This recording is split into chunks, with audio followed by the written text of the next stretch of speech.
ఉగ్రదాడి ఎంత భయంకరంగా ఉందంటే బస్సుపై కాల్పులు జరిపిన ఉగ్రవాదులు అందరినీ చంపేద్దామని పక్కా ప్రణాళికతోనే దాడికి పాల్పడినట్లు తెలుస్తోంది.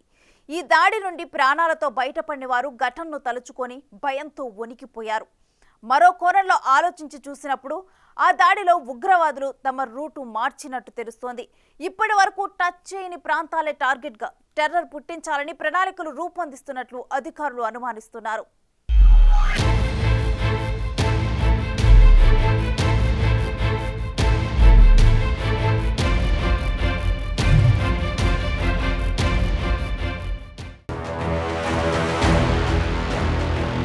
జమ్మూ కాశ్మీర్లోని రియాసీ జిల్లాలో యాత్రికుల బస్సుపై జరిగిన ఈ ఉగ్రదాడి చాలా కోణాలను బయటకు తెస్తోంది.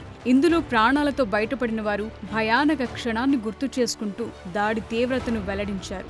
బస్సులో ఉన్న ప్రతి ఒక్కరిని చంపేయటానికి ఉగ్రవాదులు ప్రయత్నించారని అన్నారు. అందులో భాగంగా బుల్లెట్ గాయాలతో ఉన్న డ్రైవర్ అదుపు తప్పటంతో బస్సు లోయలోకి పడిపోతున్నప్పటికీ ఉగ్రవాదులు యాత్రికులపై కాల్పులు జరుపుతూనే ఉన్నారు. బస్సు లోయలో పడిపోయిన తరువాత కూడా కొన్ని నిమిషాల పాటు కాల్పులు జరిపి ప్రయాణికులంతా చనిపోయినట్లు నిర్ధారించుకున్న తరువాత వెళ్లిపోయినట్లు తెలుస్తోంది. ఇక దాడికి గురైన బస్సులో ఉన్న యాత్రికుల్లో ఎక్కువ మంది ఉత్తరప్రదేశ్, రాజస్థాన్కు చెందిన వారని అధికారులు గుర్తించారు. మృతుల్లో డ్రైవర్, కండక్టర్ రియాసీవాసులు కాగా గాయపడిన వారిలో 34 మంది ఉత్తరప్రదేశ్, 5 ఢిల్లీ, 2 రాజస్థాన్కు చెందిన వారుగా తెలుస్తోంది. అయితే ఈ దాడిలో మరణించిన వారి కుటుంబాలకు 10 లక్షల చొప్పున ఎక్స్గ్రేషియా ఇస్తామని జమ్మూ కాశ్మీర్ లెఫ్టినెంట్ గవర్నర్ మనోజ్ సిన్హా ప్రకటించారు. అలాగే గాయపడిన వారికి 50,000 చొప్పున పరిహారం ఇస్తామని తెలిపారు.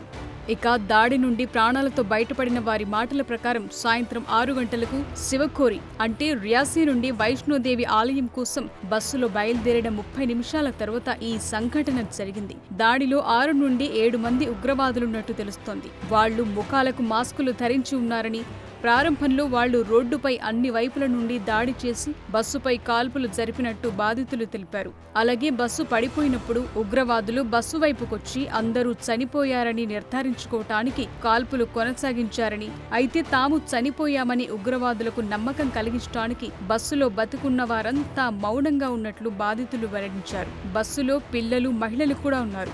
ఈ దాడి జరిగిన 10-15 నిమిషాల తర్వాత రక్షించటానికి పోలీసులు, స్థానికులొచ్చారు.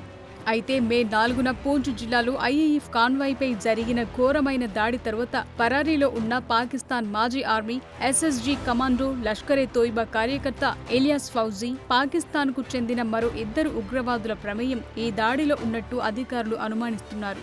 అయితే కశ్మీర్ వైపుగా వెళ్లే ముందు పూంచ్, రాజౌరీలోని నియంత్రణ రేఖ నుండి జమ్మూ కాశ్మీర్లోకి చొరబడేందుకు తీవ్రవాదులు చాలా కష్టమైన భూభాగంగా ఉన్న పీర్ పంజాల్ మార్గాన్ని తరచుగా ఉపయోగిస్తారు. దీనికి దగ్గరలో ఉన్న రాజౌరి, పూంచ్ జిల్లాల్లో ఇటీవల దాడులు జరిగినప్పటికీ రియాసీ ప్రాంతంలో ఇలాంటి దాడి మొదటిసారి. అయితే ఈ ఆకస్మిక దాడితో ఉగ్రవాదులు కొత్త ప్రాంతాలకు తీవ్రవాద హింసను వ్యాప్తి చేయడానికి ప్రయత్నిస్తున్నట్లు అధికారులు భావిస్తున్నారు. ఇక ఈ దాడికి పాకిస్తాన్ నుంచి కార్యకలాపాలు నిర్వహించే ద రెసిస్టెంట్ ఫ్రంట్ ఉగ్రవాద సంస్థ బాధ్యత వహిస్తున్నామని ప్రకటించగా, కశ్మీర్ ప్రాంతంలో అలాంటి ఉగ్రదాడులు మరిన్ని చేస్తామని కూడా సంస్థ హెచ్చరించింది.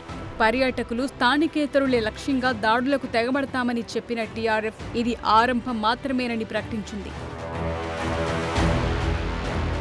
ఇక కేంద్ర హోం మంత్రిత్వ శాఖ డేటా ప్రకారం మే 31 వరకు చూస్తే ఈ ఏడాది మొత్తం 5 నెలల్లో జమ్మూ కాశ్మీర్లో 8 మంది పౌరులు మరణించారు. రియాసీలో చివరిసారిగా మే 13, 2022న ఉగ్రవాదులు కత్రా నుండి జమ్మూకు యాత్రికులను తీసుకెళ్తున్న బస్సుపై స్టిక్కీ బాంబులు ఉపయోగించారు. ఆ దాడిలో 4 మరణించగా 13 మంది గాయపడ్డారు. ఇక జూలై 10, 2017న అమర్నాథ్ యాత్రికులు ప్రయాణిస్తున్న బస్సుపై జరిగిన దాడిని ఈ దాడి గుర్తు చేసింది.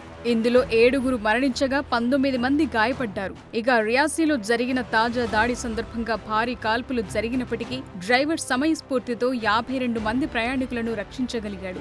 2019లో స్థాపించబడిన ద రెసిస్టెంట్ ఫ్రంట్ సంస్థని ఉగ్రవాద సంస్థగా 2023లో భారత్ గుర్తించింది. ఇది పాకిస్తాన్ ఆధారిత జిహాదిస్ట్ టెర్రరిస్టు గ్రూప్ అయిన లష్కరే తోయిబాకు శాఖగా గుర్తిస్తున్నారు. కశ్మీరీ హిందువులు, ప్రభుత్వ ఉద్యోగులు వంటి మతపరమైన మైనార్టీ వర్గాలకు చెందిన వారితో సహా పౌరులపై దాడులు, హత్యలకు ఈ బృందం కొన్నాళ్లుగా బాధ్యత వహిస్తోంది. కార్మికులు, వ్యాపారస్తులు, స్థానిక రాజకీయ నాయకులు, పర్యాటకులు, అలాగే స్థానిక పోలీసులతో సహా భారత భద్రతా దళాలపై అనేక దాడులకు పాల్పడినట్లు అధికారులు చెప్తున్నారు. జమ్మూ కాశ్మీర్ కు ప్రత్యేక హోదానిచ్చే 370 యాక్టును రద్దు చేసిన తర్వాత జిహాదీ గ్రూప్ల లష్కరే తోయిబా, హిజ్బుల్ ముజాహిద్దీన్ క్యాడర్లను ఉపయోగించి టీఆర్ఎఫ్ ఏర్పాటైనట్లు తెలుస్తోంది.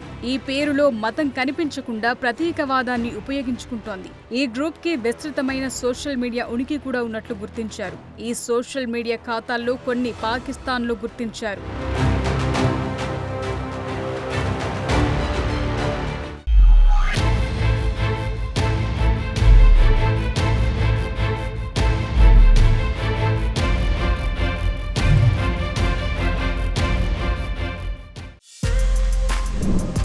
For more videos like this, subscribe Big TV channel.